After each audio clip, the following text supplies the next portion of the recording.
स्वागत है दोस्तों आपका हमारे पुष्प सर के यूट्यूब चैनल में जिसका नाम है इलेक्ट्रिकल डोज। मेरा नाम रंजन वर्मा है और मैं ER1 जोन में हूँ, जो कि पावर ग्रिड का सबसे टफेस्ट जोन माना जाता है। उससे पहले मैं टाटा स्टील में एज ए जेई के रूप में काम कर रहा था। मैंने अपना डिप्लोमा अगस्त मंथ में 2022 में पास आउट किया हुआ है। उसके बाद जुलाई में मैंने 2023 में ही टाटा स्टील को जेई के रूप में ज्वाइन किया। उसके बाद पावर ग्रिड को मैंने 2024 में ज्वाइन कर दिया। इस बीच मुझे इलेक्ट्रिकल डोज ने काफ़ी ज़्यादा हेल्प किया था। इलेक्ट्रिकल डोज में काफ़ी सारे नोटिफिकेशन सही समय पे आ जाते हैं और उसके बारे में काफ़ी सारी सही जानकारियाँ मिलती है।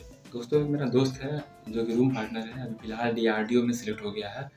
उसके ज्वाइन करने के बाद मुझे काफ़ी सारा मोटिवेशन मिला कि मुझे भी बहुत जल्द ज्वाइन करना है। तो जैसे ही इलेक्ट्रिकल डोज पर एक नोटिफिकेशन आया था टाटा स्टील जेट का, तो उन्होंने मुझे बताया कि यह एक ऐसी कंपनी है जो कि अपनी फैसिलिटी गवर्नमेंट जैसी ही देती है। इसकी जानकारी मुझे इस चैनल से मिली थी, जिसके बाद मैंने टाटा स्टील जेई का एग्ज़ाम दिया और उसमें क्वालिफाई कर गया। टाटा स्टील जेई में मैंने काफ़ी सारी सावधानियाँ बरती, हालांकि उसका मैंने कभी प्रिपरेशन किया नहीं। मेरा मेन फोकस था गवर्नमेंट जॉब में ही जाना। तो मैंने अपना तैयारी स्टार्ट रखा था। उसी बीच टाटा स्टील का जो वैकेंसी आया था उसका मैंने एग्ज़ाम दे दिया। उस एग्ज़ाम में 2 पार्ट होता है कि टेक्निकल होता है और एक होता है IoT का। तो IoT का मुझे उतना ज़्यादा नॉलेज नहीं था और 1/3 की नेगेटिव होने की वजह से मैंने IoT में ज़्यादा क्वेश्चन टच ही नहीं किया। सिर्फ 5 ही क्वेश्चन टच किए थे। ओवरऑल मैंने 83 अटेम्प्ट किए थे। हो सकता है मेरा एक्यूरेसी काफ़ी अच्छा हो, जिसकी वजह से हमको क्वालिफाई कर दिया।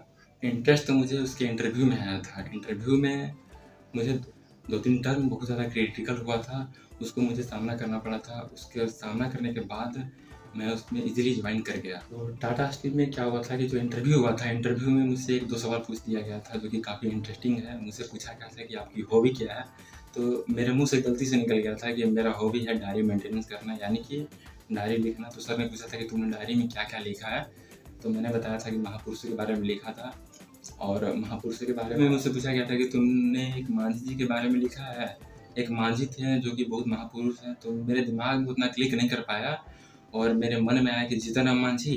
तो बोले कि नहीं एक और मांझी थे जो कि बहुत ज़्यादा फेमस हैं। तो उन्होंने ही बताया कि एक दशरथ मांझी थे जो कि बहुत महान पुरुष हैं, उनके बारे में आपने कुछ लिखा। मैंने बोला कि सर मैंने उनके बारे में काफ़ी कुछ नहीं लिखा हूँ और नहीं लिखने का कारण है कि वो इतने ज़्यादा महान हैं क्योंकि उनके योगदान को भुलाया नहीं जा सकता, इसलिए मुझे उनके बातों को लिखने का उतना ज़्यादा ज़रूरत नहीं पड़ा। तो सर हँस दिए वहाँ पर, यानी कि उन्होंने मेरे आंसर को एक्सेप्ट कर लिया। आगे बढ़ते-बढ़ते उन्होंने मुझे एक और क्रिटिकल पॉइंट पे फँसाया। उन्होंने मुझसे बोला कि तुम ट्रांसफ़ार्मर का एक सर्किट डायग्राम डिज़ाइन करके दिख। तो जब मैंने ट्रांसफ़ार्मर का सर्किट डायग्राम डिज़ाइन किया, तो उसमें जो बीच का जो पैरेलल लाइन होता है वो छूट गया था। तो सर ने बोला कि क्या यहाँ पर कोई लाइन भी होता है? तो मैंने बोला कि नहीं सर, यहाँ पर कोई लाइन नहीं होता है। मैंने जो ट्रांसफ़ार्मर बनाया है वो है एयर को ट्रांसफ़ार्मर। तो सर वहाँ पर मुस्कुरा गए कि वाह! क्या जवाब दिया। उसके बाद सर ने ये पूछा एयर कोर क्या होता है? तो मैंने बोला कि सर देखिए ये पेन है, पेन को जब मैंने वायर से लपेट दिया और पेन को हटा के रख दिया, तो वो वाइंडिंग है वही वाइंडिंग हो गया एयर कोर, क्योंकि उसके बीच में एयर हो गया तो वही एयर कोर हो गया। सर मेरे बात से बहुत ज़्यादा प्रसन्न हो गए और उन्होंने इस तरह से मुझे क्वालीफाई कर दिया। तो मैं जब अपने घर गया तो मैं अपने दोस्तों से यह बोला कि मैं ये इंटरव्यू 100% श्योरली क्रैक हो ही जाएगा और फाइनली मेरा उसमें सिलेक्शन हो गया।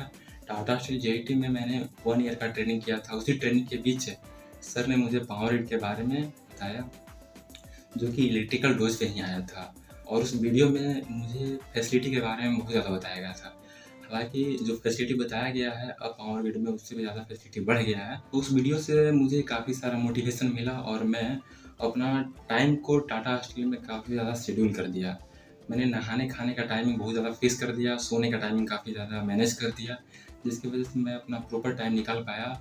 और उसी बीच पुष्प सर ने ही अपने इलेक्ट्रिकल डोज के चैनल पर एक और वीडियो अपलोड किया था कि एक मैम थी जिन्होंने टाटा पावर में वर्क किया हुआ था और उन्होंने NHPC को ज्वाइन किया हुआ है।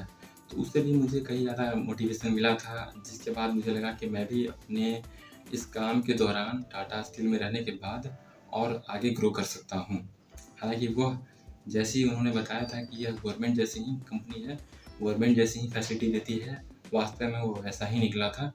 फिर भी मुझे और ज़्यादा गवर्नमेंट का चॉइस था तो मैंने आगे अवेल किया, आगे बढ़ा तो मैं बताना चाहता हूँ कि जो पावर ग्रिड का सिलेबस होता है, उसमें प्रिपरेशन के बाद जो मैंने उसमें एग्ज़ाम दिया, उसके बाद जो मेरा पावर ग्रिड में 2-3 एक्सपीरियंस मैं आपसे शेयर करना चाहता हूँ। वो एक्सपीरियंस ये है कि जब उसका एग्ज़ाम हुआ था, तो उसमें जो मैथ के क्वेश्चन होते हैं, काफ़ी ज़्यादा टफ हुआ करता था। तो मैंने ज़्यादा टफ क्वेश्चन को ही सॉल्व किया और इंग्लिश को पूरा छोड़ दिया। तो बाद में ऐसा हुआ ना कि इंग्लिश भी क्वेश्चन आया तो ठीक था। इंग्लिश में मेरे 4 में से 2 ही क्वेश्चन सही हुए हैं और 2 क्वेश्चन गलत हो गए हैं। इतना ज़्यादा मेरा बुरी स्थिति है इंग्लिश में। और जो मैथ था, मेरा जो सपोर्ट था मैथ, वो काफ़ी ईज़ी आ गया था, जिसकी वजह से बाकी सारे लोगों ने भी काफ़ी ज़्यादा अटेम्प्ट लिया था मैथ में और काफ़ी ज़्यादा एक्यूरेसी के साथ सही किया था। तो उसमें मैं ज़्यादा उतना परफॉर्मेंस नहीं दिखा पाया। लेकिन मेरा मैथ में शुरू से ही इंटरेस्ट रहा है। मेरा 10th में 100 में 100 मार्क्स भी आया हुआ है, जिसकी वजह से मैं अपने मैथ के लिए श्योर होता हूँ कि मेरा मैथ से जो कुछ कर सकता हूँ, वो मैथ में ही कर सकता हूँ। फिर भी वहाँ पर थोड़ा-सा दिक्कत हो गया था। तो मैं ये बोलना चाहता हूँ, आपकी प्रिपरेशन इस तरह से होनी चाहिए कि अगर आपका कोई सब्जेक्ट अगर एग्ज़ाम में धोखा दे दिया, तो आप वहाँ पर कैसे अपने आप को मैनेज कर सकते हैं। आपका हर तरह का नॉलेज आपके अंदर होना चाहिए, जिसकी वजह से आप हर परेशानी को एग्ज़ाम में झेल सकते हैं। तो अगर आपको मुझसे और भी बातें डिटेल में जाननी है, तो मेरा एक यूट्यूब चैनल है जीत से जीत तक, जिसका पुष्प सर ने अपने डिस्क्रिप्शन में लिंक दिया हुआ है। आप उसके थ्रू मुझसे जुड़ सकते हैं।